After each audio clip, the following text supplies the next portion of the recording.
Queridos estudiantes, el día de hoy vamos a encargarnos de estudiar acerca de las enzimas. Las enzimas son proteínas.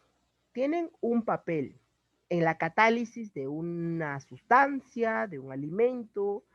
Están presentes principalmente en algunos alimentos. Estos son los responsables de que éste pueda madurar, responsables de su degradación. Eh, Hoy vamos a conocer qué es una enzima. La enzimología es aquella rama de la biología que se encarga principalmente de apoyar a la misma para estudiar la estructura de las enzimas, cómo es su mecanismo de acción de las enzimas, qué características presenta una enzima y cómo la podemos clasificar. Entonces vamos a encargarnos de hablar de una enzima. Para empezar, la enzima no es un carbohidrato, no es una grasa, es una proteína.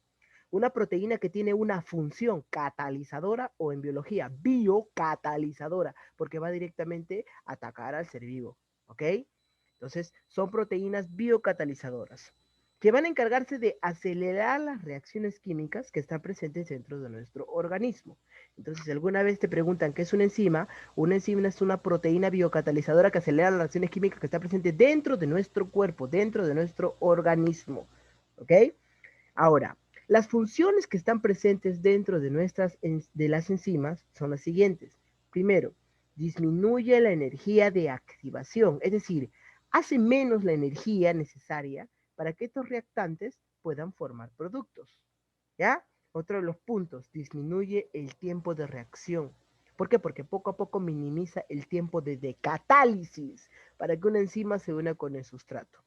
Esta imagen que estamos logrando visualizar por acá es muy importante. Mira, papi, tenemos esta que está ahí, que viene representada de la siguiente manera. ¿Ya? Este es un dibujo, un esquema de cómo podría ser la teoría de la catálisis. Y te da dos parámetros y te da un componente. Te da una bola roja. Imagínate que el profesor Amado es esa bola roja. ¿Ya? Esa bola roja se llama reactantes. ¿Ok? Y tú ves al costado, ya que el profesor Amado lo han partido. ¿Ya? Es decir, esa bolita roja se ha dividido en dos. Y ahí dice productos, es decir, eso es lo que yo he producido, lo que he generado. Corazoncito de melón, yo te pregunto a ti, el proceso de la reacción fue distinta. ¿Por qué? Porque hay dos flechitas. Hay una flechita que es amarilla y hay una flechita que es verde. Ahora, abajo dice que utiliza enzima, no utiliza enzima. Hay enzima, no hay enzima. Presencia de enzima, ausencia de enzima. Pero esos son los dos parámetros. Y otra cosa que viene a ser la energía de activación, que está en las coordenadas de las X, ¿ok? Entonces, mira, cuando el reactante tiene enzima, ¿ya? El proceso de la reacción va a ser de esta manera, mira, muy bajito. En cambio, cuando el reactante en la reacción química no tenga enzima, ella la energía de activación, mira, va a formar una cima más grande. ¿Y por qué? Porque la enzima es la responsable de disminuir la energía de activación. Por eso es importante recordarnos la actividad enzimática de manera sencilla. La imagen que estás viendo en la parte superior derecha, en la esquina lateral derecha, estamos observando pequeños componentes, amarillo, verde, morado claro y oscuro. Pero ¿por qué es importante eso? Porque la parte amarilla representa la enzima. Esta enzima va a unirse con estas dos partes, el color verde y el color morado, de dos colores. Ambos representan el sustrato. Y cuando la enzima se une con el sustrato, forman el complejo enzima-sustrato. Pero esta enzima modifica al sustrato. Entonces, al modificar al sustrato, el sustrato ya no va a ser el mismo. Entonces, el sustrato se va a modificar. Es por eso, y es indispensable, campeoncito, reconocer la participación de la enzima. La enzima, quieres o no, modifica un determinado alimento, ¿ok? Un determinado sustrato, ¿ya? Hay que acordarse muy bien eso. Entonces, la enzima vuelve a ser la misma. A la enzima no le pasó nada, pero el sustrato ya no es lo mismo, por eso que se le llama producto. Entonces aquí aparece la ecuación de Michaelis-Mendis, ¿ya? Que la enzima manse-sustrato genera el complejo enzima-sustrato y este complejo enzima-sustrato puede llegar a ser enzima-producto, ¿ok? ¿Cuáles son las características de las enzimas? Vamos a mencionarla para que puedas entender. Primero, biocatalizadora. Cada vez que te digan a ti biocatalizadora, es aquella molécula capaz de disminuir la energía de activación que pueda tener una determinada reacción química.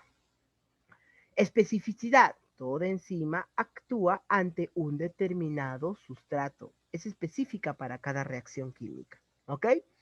Por ejemplo, tenemos la glucosa, va a atravesar la membrana y se va a transformar en glucosa 6-fosfato. ¿Qué necesita? Pues necesita de la glucoquinasa o la exoquinasa. ¿Responsables de qué? De ser las enzimas que la van a fosforilar de grupos fosfatos. Punto. Capacidad catalítica es aquella que tiene en mínimas cantidades, pero son suficientes para que pueda generar una transformación. ¿Ya? Supongamos que yo te pregunto, campeoncito, ¿ya? ¿Alguna vez tú has comido una piña? ¿Has comido alguna vez más de 4 tajadas de piña, campeoncito? ¿No? ¿O sí? ¿Se puede hacer eso? A ver, los escucho. ¿Se puede o no se puede hacer eso? Mm, creo que no se puede, profesor. ¿Qué dice Jimena? Al parecer no se puede, profesor. No se puede, muy bien. Entonces vamos a preguntar por qué, ¿ok? Entonces, quiero que por favor se dirijan aquí para poder ver la capacidad catalítica. Nosotros cotidianamente, pues, tenemos que acordarnos de que los alimentos que nosotros consumimos, ¿ya? Tienen beneficios, ¿sí? Tienen propiedades, ¿ok? Tienen sustancias que son positivas, pero a veces desconocemos algunas que pues no son negativas, pero sí generan daño. Daño principalmente a las células que constituyen un determinado tejido. O sea, genera un daño celular. Ya puede ser pues una irritación, calambre, contracción, etc. Hoy vamos a hablar de la lengua. La lengua es un músculo, claro que sí. Y cuando hablamos de un músculo, el músculo está constituido por una molécula orgánica muy importante. Esta se le conoce con el nombre de proteína. Ah, ya. Entonces, ¿el músculo está hecho de qué? De proteínas. Oye, te voy a dar un dato. Este músculo tiene 17 músculos en su composición. Ahora, profe, entonces va a ser un megamúsculo, claro que sí. Por eso que tú puedes mover la lengua de muchas formas y de muchas maneras. Ah, ya. Profe, ¿y qué pasa si yo como piña? Ah, muy bien, la piña tiene muchas propiedades, ¿ok? Te brinda fructosa, ¿ya? Es antioxidante, ¿ya? Es importante por su fibra, pero hay algo que pasa después de comer piña. Particularmente podemos comer una porción de piña, una tajada de piña, ¿ya? Pero no podemos comer más de 3, 4 tajadas. Y no es que no podamos, es que la piña también puede encargarnos de hacer daño. No es que te haga un daño fulminante hasta que te mate, no, no. Principalmente el daño que hace es a nuestra lengua. Mira, esta lengua que está aquí es blanca, ¿ok? En cambio, esta lengua que está acá es una lengua que está intensamente rojita. Sus papilas gustativas se encuentran muy, pero muy hinchaditas, ¿ok? Y este rosáceo, este color rosáceo que tiene, es característico de las enzimas. Las enzimas que tenía la piña. Entonces, ¿qué cosa hicieron las enzimas? Empezaron a degradar el proteína. ¿Por qué? ¿Por qué empezaron a degradar? Porque la enzima más característica que está presente en la piña se le llama la bromelina. Y es esta bromelina la responsable de qué? De atacar principalmente la proteína. ¿Qué cosa hace la bromelina? Esto hace, ablanda. ¿Qué ablanda? Ablanda las proteínas. Profe, y mi músculo, la lengua es un músculo. Entonces, si la lengua es un músculo, es una proteína. Entonces, ¿está ablandando mi músculo? Claro que sí. Es por eso que tú cuando comes bastantes tajadas de piña, empieza ¿qué? A cuartearse la lengua. ¿Y por qué empiezas a sentir que te hubieras rota la lengua? Porque es la bromelina la responsable de generar ese ablandamiento. Por eso es importante recordar que la bromelina, ¿ok? Ya genera una lengua escaldada. ¿Pero por qué? Esa sensación de ardor y comezón en la lengua es la bromelina. Es una mezcla de enzimas que están presentes en esta fruta, que prácticamente se descomponen y hacen que rompan proteínas en tu boca. Es decir, la piña se come tu lengua, por así decirlo, los labios y la mejilla, pero dice, mira, tranquilo, su efecto no es duradero. La lengua vuelve a reconstruir las proteínas y los aminoácidos perdidos para que puedas volver a disfrutar otro pedacito de piña. Esta es la participación de las enzimas en los alimentos. Así actúan las enzimas. Un ejemplo clásico. Supongamos que tu mamá te manda a comprar al mercado, ¿ok? Tu mamá te manda a comprar, hijo, me traes medio kilo de carne para guiso y tú le traes medio kilo de carne de cordero. Y por lo general la carne de cordero que le has traído es un cordero divorciado, es decir, un cordero que tiene su carne súper dura, como tu cabeza. Entonces cuando tu madre revisa los pedazos de carne, ¿ya? No sabes si tirártelos por la cabeza o tratar de colocarlos en la olla. Entonces, tú te acuerdas de la clase del profesor Amado. En esa clase del profesor Amado, tú habías dado cuenta que la piña es uno de ellos que brinda enzimas y hace el ablandamiento, es decir, ablanda las proteínas, principalmente aquellas que son duras. Entonces, tú agarraste la carne y agarraste la piña, lo cortaste toda la cáscara y lo pusiste toda la cáscara ya ahí, como una base. Colocaste la carne encima y luego encargaste la otra porción de cáscara ponerlo arriba. Es decir, como si fuera un tamal envuelto. Agarras, lo empiezas a amarrar, ¿ya? Y lo dejas por 30 minutos a una hora. Profesor, ¿qué vas a hacer? En una hora, las enzimas presentes dentro de la cáscara de la piña van a degradar tu carne dura y van a ablandarla y de duro lo van a hacer suave. Entonces, después de una hora que tú sacas la carne de este proceso, llamado desnaturalización, algo que tengo que acordarme muy bien, este proceso de desnaturalización significa romper las proteínas, la estructura nativa que tiene la proteína. Entonces, cuando tú te encargas de visualizar, tú sacas, por ejemplo, la pita, sacas, ¿ya? Donde estaba. Entonces ya tienes, ¿qué cosa? Una carne. Pero esta carne que está aquí no es la misma que esta, porque esta estaba dura. Y era dura porque era su estructura, su proteína biológica, es decir, su estructura natural. Pero las enzimas, ¿qué cosa hicieron? Hicieron esta capacidad catalítica. Y esta capacidad catalítica las hizo más suaves. Le entregaste tú a tu mami para que la pueda cocinar y al momento que la comen, en realidad sí, la carne estaba suave. ¿Pero por qué? Porque participó principalmente en la bioquímica de los alimentos, algo muy importante para aprender enzimas. ¿Ok? Entonces tenemos que la enzima puede unirse con un sustrato a través de un lugar llamado el sitio activo. Ese sitio activo es el lugar donde la enzima se une con el sustrato y cuando sale el sustrato, sale liberando productos. Importante, ¿eh? Un cofactor enzimático puede ser una coenzima. Una coenzima es también llamado cofactor orgánico y, y un cofactor inorgánico es la mayoría iones, aquellos que tengan cargas, ¿ok? Ocupan un lugar en la molécula enzimática. Por ejemplo, mira, tenemos aquí una apoenzima, ¿ok? Que viene a ser la parte que es proteína. Ella es proteína, ¿ok? Y para que sea un cofactor, ya, para que sea un cofactor, tiene que ser una parte que no es proteína. Entonces, si te preguntan a ti, ¿cuántas partes tiene una enzima? Tiene dos, una que es proteína y otra que no es proteína.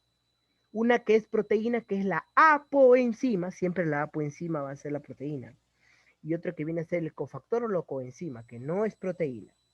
Pero cuando ellas dos se van a encargar de juntarse, van a formar una holoenzima. ¿Ok? La holoenzima es activa, sí y solo sí, cuando está la apoenzima con la coenzima o cofactor. No te vayas a olvidar. Ahora, ¿cuáles son los factores que pueden modificar la actividad de una enzima? La temperatura. Someter a unas altas concentraciones de temperatura puede destruir una enzima, ¿ok? Y cuando disminuye su temperatura, puede haber también menor actividad catalítica, ¿ok? El potencial de hidrógeno, el pH. La variación del pH puede disminuir la actividad catalítica que tenga una determinada enzima. La concentración que tenga de sustrato es importante porque a mayor concentración de sustrato podrá generarse mayor actividad catalítica. La concentración de sustrato, ¿ya? La concentración de enzima debe decir ahí, ¿ya? Vamos a encargarnos de modificar. Bien, ahora sí. A mayor concentración de enzima, mayor actividad catalítica. Por eso es importante recordarnos estos factores, ¿ok? Tenemos que acordarnos también qué es un inhibidor. Un inhibidor es aquel que bloquea la acción que tenga la actividad catalítica, una enzima. La actividad catalítica que tenga una enzima. Pueden ser competitivos y no competitivos. Hablemos de los modelos. El modelo que podemos encontrar es el modelo llave-cerradura, propuesto por Hermann Emil Fischer en el año 1894. Podemos visualizar que cuando la enzima se une al sustrato, el sustrato se fija principalmente al centro activo, formando el complejo enzima-sustrato, como si fuera prácticamente una llave metiéndose a la cerradura. El ajuste inducido es propuesto por Daniel Koshland en el año 1964. Él estipulaba que la enzima se unía al sustrato, ¿ya? De manera natural, ¿ya? Tal y precisamente para formar el complejo enzima-sustrato. Esos son los dos modelos para poder explicar pues cómo se unen enzima en el sustrato para formar el complejo enzima-sustrato. Se van a clasificar oxidorreductasas. Oxidorreductasas significa aquellas que van a participar en el proceso de óxido-reducción catalizando estas determinadas reacciones. Las transferasas son aquellas responsables de transferir grupos químicos entre una molécula a otra molécula. Las hidrolasas son aquellas responsables de catalizar, es decir, van a romper moléculas, pero siempre van a tener que intervenir moléculas de agua, ¿ok? Por eso hidroagua, hidroagua. Ligasas son aquellas que van a unir moléculas, pero junto cuando unen moléculas, ellas forman un enlace que las liga, que las une, ¿ok? Y las isomerasas son aquellas que van a reorganizar una molécula en otra, ¿ok? Y las liasas son aquellas que van a catalizar formando enlaces dobles, es decir, van a formar enlaces dobles entre estas moléculas. Entonces es importante recordar a las enzimas desde esa perspectiva, ¿ok? Bien, ha sido un placer trabajar con ustedes en este pequeño material, ¿ya? Porque hemos podido aprender acerca de lo que viene a ser nuestra estructura, la clasificación de una enzima, cómo es constituido una enzima, sus modelos, sus inhibidores, sus factores que favorecen la actividad enzimática, aquellos que inhiben la actividad enzimática, y todo esto en este seminario de enzimología. Muchísimas gracias.